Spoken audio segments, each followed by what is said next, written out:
What if someone is already dead, but their voice keeps calling on the phone? How is this possible?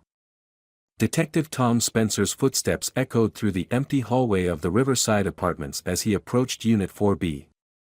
The call had come in at 6:45 a.m., concerned neighbors reporting strange, persistent phone calls from Andrew Foster's apartment. The same Andrew Foster whose body had been discovered 3 days ago in his car at the bottom of Lake Morrison.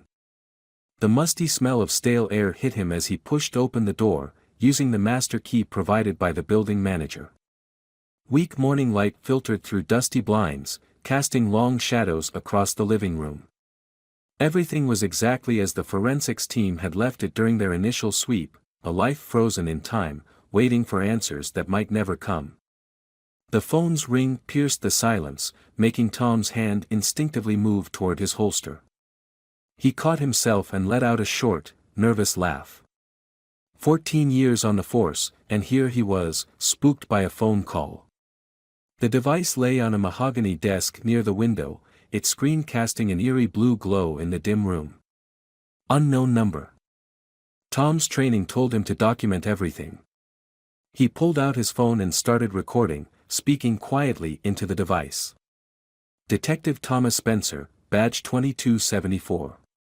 Following up on a noise complaint at 1242, Riverside Drive, apartment 4B. Previous tenant Andrew Foster deceased as of October 12, current time 7:03 a.m. The phone continued its persistent ring. Tom approached it slowly, noting how the temperature seemed to drop with each step. He reached for the device, his fingers hovering over the answer button. In that moment, he remembered Foster's case file, the suspicious circumstances surrounding his death, the strange note found in his car. They're watching. Don't trust the calls. He pressed answer and raised the phone to his ear. You hear me? Andrew Foster's voice came through clear as day, sending a chill down Tom's spine. The voice was unmistakable. Tom had interviewed Foster just last month about a series of break-ins in the building. But now that voice belonged to a man whose body lay in the county morgue. Tom's throat felt dry as he responded, Andrew. This is Detective Spencer. Harsh, static-filled breathing filled the line before Foster's voice returned, more urgent this time. They came for me, Tom. I thought I was safe, but they found me. Now they're watching you too. Be careful. The line went dead. Tom lowered the phone slowly, his mind racing through possible explanations. A recording? Some sick prank? Or something far more sinister? He noticed his hand was shaking slightly and steadied it against the desk. The room suddenly felt too small, too quiet, as if the walls themselves were listening. He needed to approach this methodically. First step, verify the call's origin. He pulled out his notebook and dialed the precinct. Records, this is Martinez, a familiar voice answered. Sarah, it's Tom. I need everything you can get me on Andrew Foster's phone records, especially any activity in the last 3 days. Foster. The drowning victim. Papers shuffled in the background. That's gonna be tough, Tom. His phone company already confirmed the line was disconnected after the death certificate was filed. Tom glanced at the phone on the desk, its screen now dark and silent. Humor me. Check for any activity, authorized or not. And get me the full coroner's report while you're at it. While waiting for Sarah to compile the information, Tom began a systematic sweep of the apartment. The forensics team had already been through here after Foster's death, but they'd been looking for evidence of foul play in his drowning. Now Tom was searching for something else, anything that might explain the impossible phone call he'd just received. The apartment told the story of a life suddenly interrupted. A half-empty coffee cup still sat by the computer, a thin film of mold growing on its surface. Bills were stacked neatly on the corner of the desk, each one marked "paid" in precise handwriting. Everything spoke of order, routine, normalcy, except for one detail that caught Tom's eye. The computer's webcam was covered with electrical tape. Tom carefully peeled back the tape. Underneath, the camera lens had been scratched, deliberately damaged beyond repair. He photographed it with his phone, then moved on to the desk drawers. The top two contained ordinary office supplies, but the bottom drawer was locked. Detective Spencer. A voice from the doorway made Tom spin around, his hand again moving instinctively toward his weapon. It was just the building manager, Harold Wells, a thin man in his 60s with wire-rimmed glasses and a perpetually worried expression. "Mr. Wells," Tom acknowledged, trying to slow his racing heart. "I didn't hear you come in. Sorry to startle you." Wells hesitated in the doorway, clearly uncomfortable about entering the apartment. "I heard you were back and thought you might want to know, there's something strange about those phone calls." Tom's interest sharpened. "What do you mean?" "Well, they always come at the same times. 7:03 a.m., 2:47 p.m., and 11:21 p.m. Exactly. Never a minute early or late." Wells adjusted his glasses nervously. "And there's something else. The night Mr. Foster, the night he died, he came to my office. He was scared, Detective. Really scared.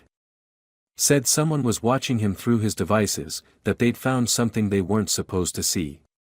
Tom's phone buzzed, Sarah from records with the information he'd requested. But before he could answer it, Foster's phone began to ring again. Unknown number. Tom checked his watch, 2:47 p.m. exactly. The building manager backed away, pale-faced. "I'll leave you to it, Detective.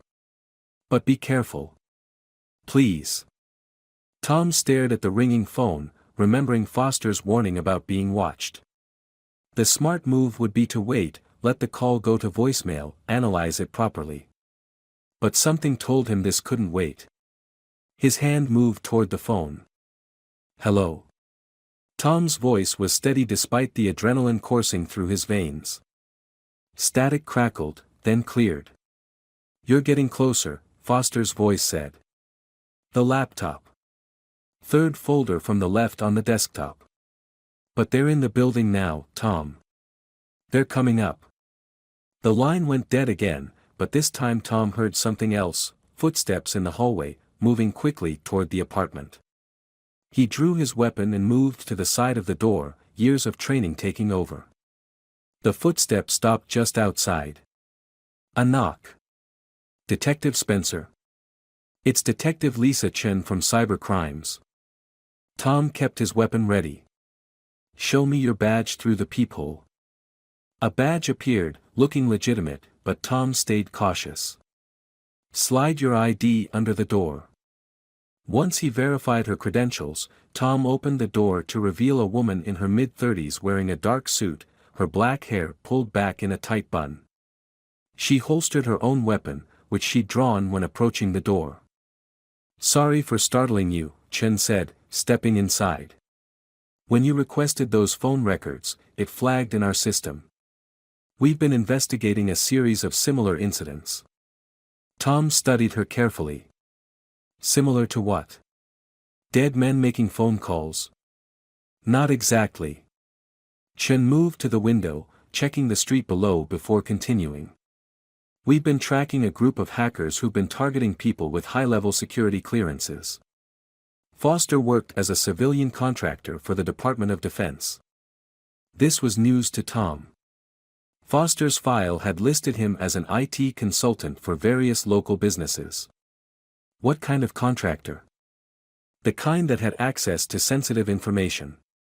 Chen's expression was grim. 3 days before his death, Foster contacted our department. Said he'd discovered something during a routine security audit, a backdoor into several government systems. He was supposed to come in and brief us, but instead he ended up at the bottom of a lake, Tom finished. Ruled as an accidental drowning. Was it? Chen's question hung in the air. Before Tom could respond, both their phones lost signal simultaneously. The temperature in the room seemed to drop several degrees. Foster's phone began to ring again, off schedule. Tom and Chen exchanged glances. On the computer screen, which had been dark, text began to appear as if someone was typing. Don't trust the badge. Check her clearance. I hid the proof in the. The screen went black. When it came back on, the text was gone. Call in her credentials. Foster's voice emerged from the phone, which had answered itself. Now, Tom. Before it's too late. Chen drew her weapon, but not fast enough. Tom already had his trained on her. Hands where I can see them. Slowly. Detective, you're making a mistake, Chen said calmly. Too calmly. Think about this. A ghost is telling you not to trust me? No, Tom replied, a dead man who predicted his own murder is telling me to verify your credentials. So that's exactly what I'm going to do. He kept his gun trained on Chen while reaching for his radio with his free hand. But before he could call it in, the building's fire alarm began to blare.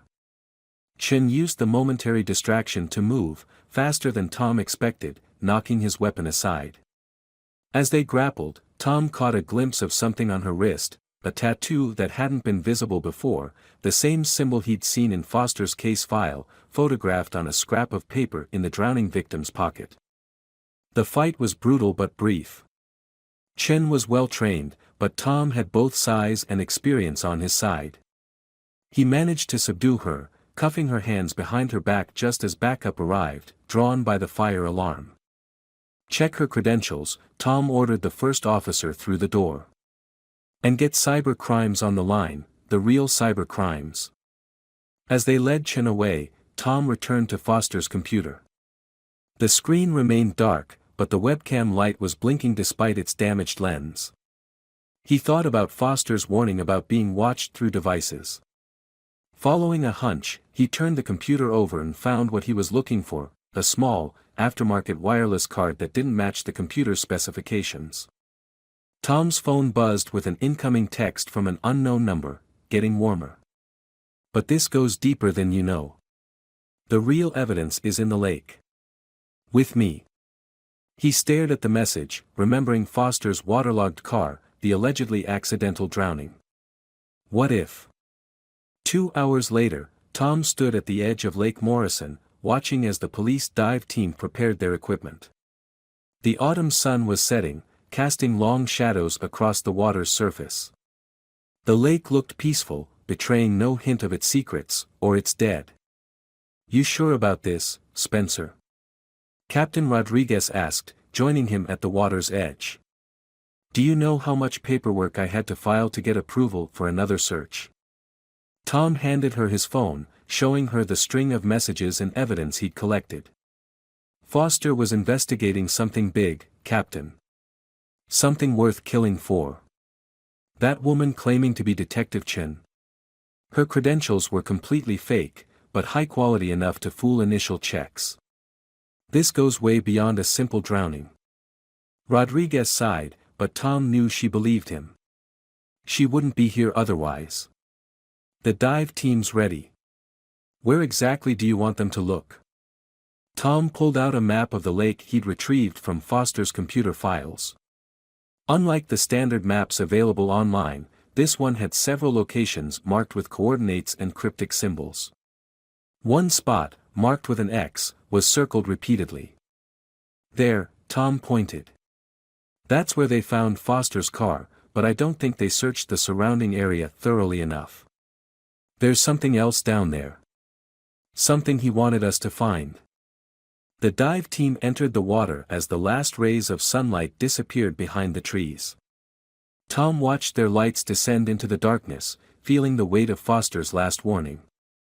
The real Detective Chen from Cyber Crimes had arrived an hour ago, confirming Tom's suspicions about the imposter. More disturbing were the files she'd brought, 3 other deaths in the past month, all ruled accidents, all involving people with high-level security clearances. Tom's phone buzzed again. Unknown number. He answered without hesitation this time. The black box, Foster's voice said, clearer than ever. They didn't know I had it. Didn't know I made a copy. Find it, Tom. Find it before they, the voice cut off in a burst of static. A shout from the water drew Tom's attention. One of the divers was surfacing, waving frantically. As the rescue boat approached, Tom could see they were pulling something up, something that definitely wasn't part of Foster's car. It was a small, waterproof case, military grade, the kind used to transport sensitive electronic equipment. The surface was scratched and dented, but the seal appeared intact. More importantly, it had Foster's name engraved on a metal plate, along with a string of numbers that matched the coordinates from his map. "Get the bomb squad to check it first," Rodriguez ordered, but Tom was already studying the case's locking mechanism. It wasn't standard. Instead of a typical combination lock, it had a small LCD screen displaying a single question. "What was the last thing I said to you?" Tom's hands trembled slightly as he recalled Foster's final words from their last real conversation, just days before his death. They'd bumped into each other in the apartment building's lobby. Foster had been agitated, distracted, but he'd managed a smile and a strange parting comment, "Remember, Tom, sometimes the dead man tells the best tales." As Tom reached for the keypad, his phone rang one final time. The screen displayed not an unknown number, but a series of binary digits.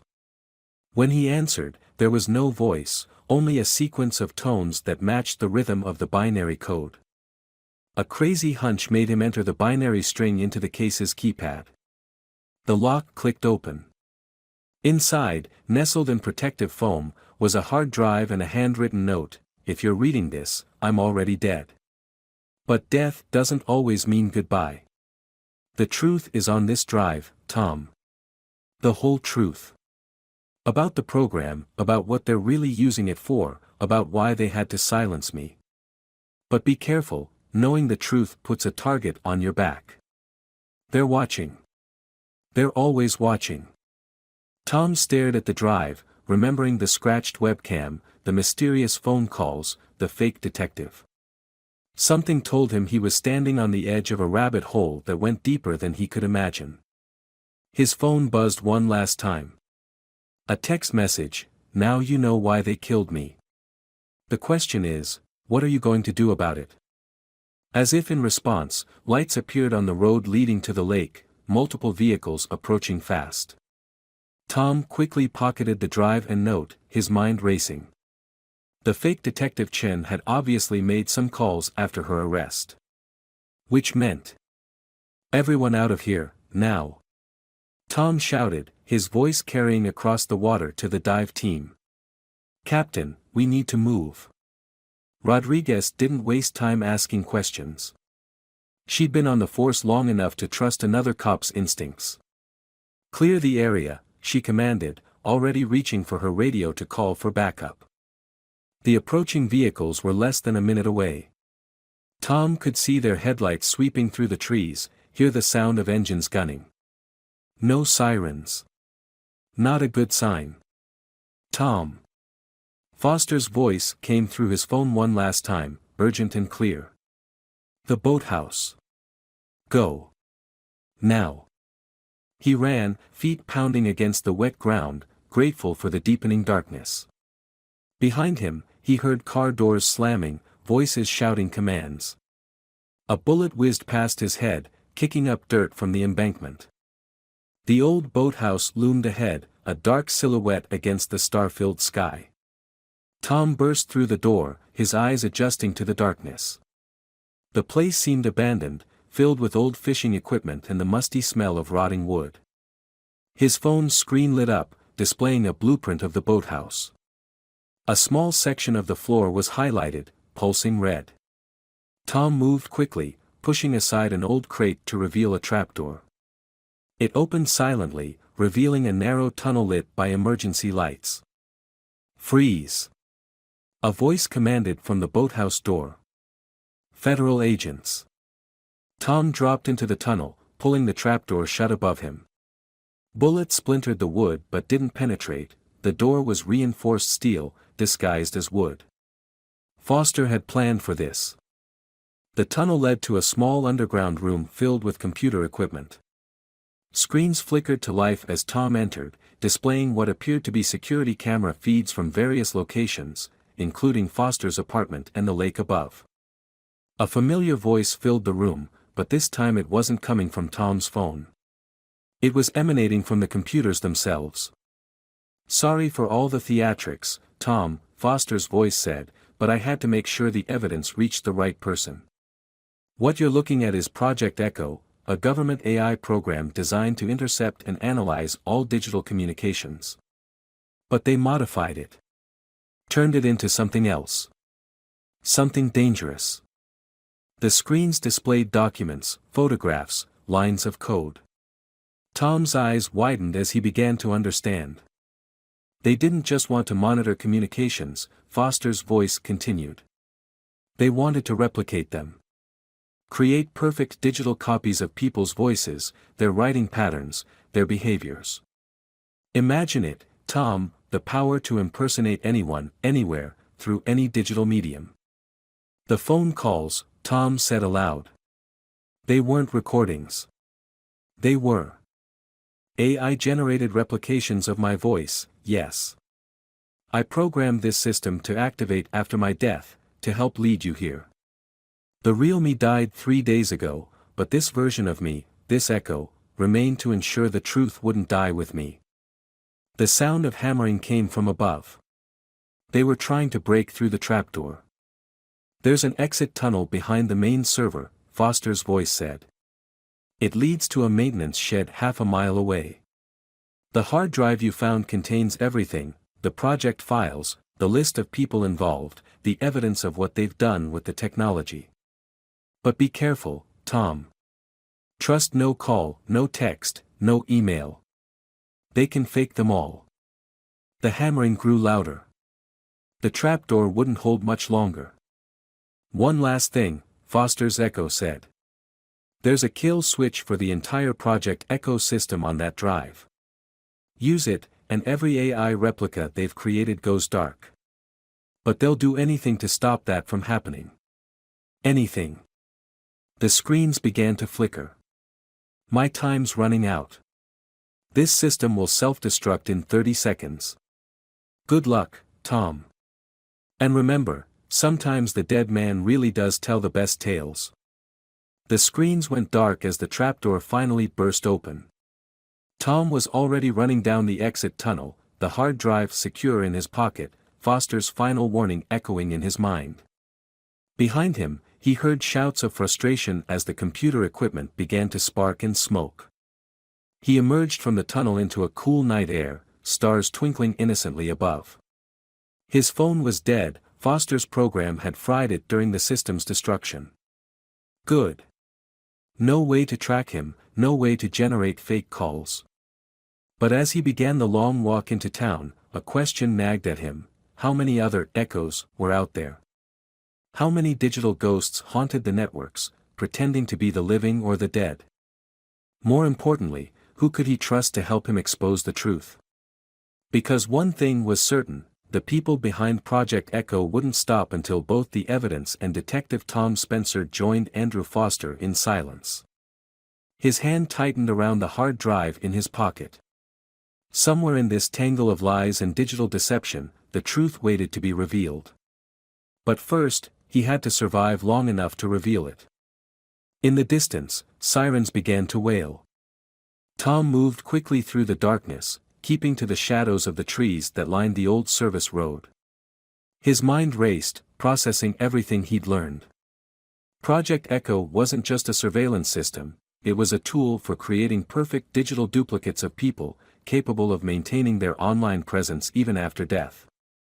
Or, more disturbingly, alongside them, spreading disinformation that would seem to come from legitimate sources. A twig snapped somewhere to his left. Tom froze, holding his breath. A beam from a flashlight swept the area where he'd been standing moments before. They were spreading out, conducting a systematic search. Of course they had his personnel file, knew his training, could predict his likely escape routes. He needed to think like someone else. What would Foster have done? The answer hit him suddenly. Foster wouldn't have run into the woods at all, he would have hidden in plain sight. Tom backtracked carefully, moving toward the maintenance shed he'd emerged from. As expected, the searchers had already checked it and moved on, leaving it seemingly empty. Inside, Tom found what he was looking for, a utility worker's jumpsuit and ID badge. Foster had planned this escape route meticulously. The ID badge was recent, the photo similar enough to pass a casual inspection.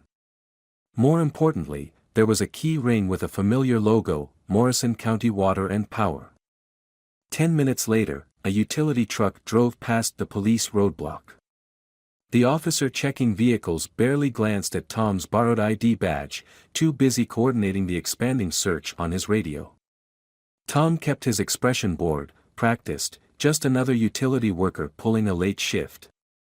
He drove until he was sure he wasn't being followed, then pulled into the parking lot of a 24-hour diner on the outskirts of town. He needed to think, to plan his next move. The hard drive felt heavy in his pocket, a digital Pandora's box containing secrets some very powerful people would kill to protect. The diner's bell chimed as he entered. At this hour, the place was nearly empty, a couple of truckers at the counter, a tired-looking waitress refilling coffee cups, and a single patron in a corner booth, face hidden behind a newspaper. Tom chose a booth with a clear view of both the entrance and the kitchen's back door. The waitress approached, coffee pot in hand. "Rough night?" she asked, filling his cup. "You could say that," Tom replied, then froze. The waitress's nameplate read Linda, the same name as his late mother. A coincidence, surely, but after everything he'd learned about Project Echo. He studied her face carefully. Her movements were natural, her expression appropriately tired for the late shift. But hadn't Foster said they could replicate anyone? How deep did this go? "Sugar's on the table," she said, moving away to check on the truckers. Tom's hand shook slightly as he reached for his coffee. Paranoia was setting in, exactly what they would want. If he started doubting every interaction, every person he met, he'd be paralyzed. Useless. The newspaper in the corner booth lowered, revealing a familiar face. Captain Rodriguez. She stood slowly, deliberately, and walked to his booth. Without asking, she slid into the seat across from him. "Before you run," she said quietly, "ask yourself why I came alone." Tom's eyes darted to the windows, checking for backup units, SWAT teams, anything. The parking lot remained empty except for a few scattered vehicles. "The hard drive," he said. "You want it?" Rodriguez shook her head. "I want the truth. There's been something wrong with this case from the start. Foster's death, the contradictory evidence, the impossible phone calls. I've been doing some digging of my own." She reached into her jacket, moving slowly to avoid alarming him, and withdrew a thin file. Inside were photographs, surveillance shots of men in suits entering and leaving various government buildings. One face appeared repeatedly, the man Tom recognized from Foster's files as the director of Project Echo. "These were taken 6 months ago," Rodriguez continued. "Notice anything strange?" Tom studied the photos. The same man appeared in multiple shots, at different locations, at the same time. They were testing it, he realized. Creating digital duplicates, but also physical ones. Lookalikes, trained to match the target's behavior patterns. "It goes deeper," Rodriguez said. 3 weeks ago, my daughter called me. Nothing unusual, just checking in, telling me about her day. Except she was in surgery at the time, under full anesthesia. I checked the call logs, confirmed the time. It wasn't possible. A chill ran down Tom's spine. They're not just replicating the dead. They're replicating everyone, Rodriguez finished. Building a database of digital echoes they can deploy at will. Perfect alibis, perfect witnesses, perfect suspects. The ultimate tool for manipulation and control. The diner's door chimed. 3 men in suits entered, their movements too coordinated to be civilians. Tom tensed, but Rodriguez remained calm. I have a safe house, she said softly. Completely off the grid. No phones, no computers, no way to trace us. Foster knew about it, he helped me set it up months ago. Said I'd know when it was time to use it. How can I trust you? Tom asked. How do I know you're really you? Rodriguez smiled sadly. You don't. That's the world they've created. But right now, trust isn't about certainty, it's about necessity. The question isn't whether you can trust me. The question is, can you do this alone? The suited men were moving through the diner now, checking faces. Tom had seconds to decide. He reached into his pocket and withdrew the hard drive, keeping it below table level. Rodriguez's eyes flickered to it briefly, but she made no move to take it. Instead, she slid a small key across the table. Storage Unit 23, Central Lock and Key, she whispered. Foster left something there for both of us. Said we'd need it when the time came. A voice cut through the quiet diner. Detective Spencer. Tom palmed the key and turned to face the suited men. Their hands were conspicuously positioned near their jackets. Not local law enforcement, their stance and positioning spoke of federal training. Agent Phillips, FBI, the lead man said, showing his badge. We need you to come with us. National security matter. Tom studied the badge. It looked perfect, too perfect, like Chen's had been. He thought about Foster's warning, trust no one. But then, that warning itself had come through a potentially compromised channel. Give me a moment to finish my coffee? Tom asked, his voice steady. Phillips nodded stiffly. 1 minute. Tom turned back to Rodriguez, who was now reading her newspaper again as if nothing was happening. But her hand, hidden by the table, made a subtle gesture toward the kitchen. The next few seconds were a blur of action. Tom suddenly knocked the table forward while Rodriguez threw her hot coffee at Phillips. The other agents reached for their weapons, but the truckers at the counter, who Tom now realized must be Rodriguez's people, moved with practiced efficiency, blocking their way.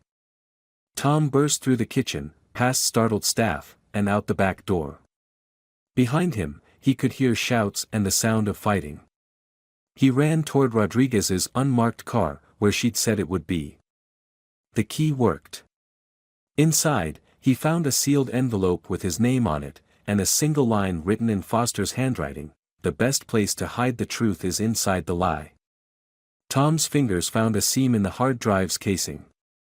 Inside was a second drive, smaller, unmarked. A decoy and a real drive. Classic Foster. As he pulled away from the diner, he saw Rodriguez being led out in handcuffs, offering no resistance. Their eyes met briefly. She gave him the slightest of nods. Trust isn't about certainty, she'd said. It's about necessity. Tom drove through the night, the second drive secure in his pocket, Foster's last message echoing in his mind. Somewhere in this web of digital deception and doubled identities lay the truth. People had died for it. Others had killed to protect it. His phone, his new burner phone, chirped with a message. Unknown number. Choose carefully who you trust, detective. In a world of echoes, even the truth has duplicates. Tom deleted the message and kept driving. Ahead lay a storage unit that might contain answers, a conspiracy that reached into the highest levels of government, and a decision that could change everything, reveal the truth and watch the system burn, or bury it forever and let the echoes continue their endless dance of deception. Behind him, in the dark mirrors of his rear view, red and blue lights began to flash. The question wasn't whether he'd made the right choice. The question was, which version of him had made it?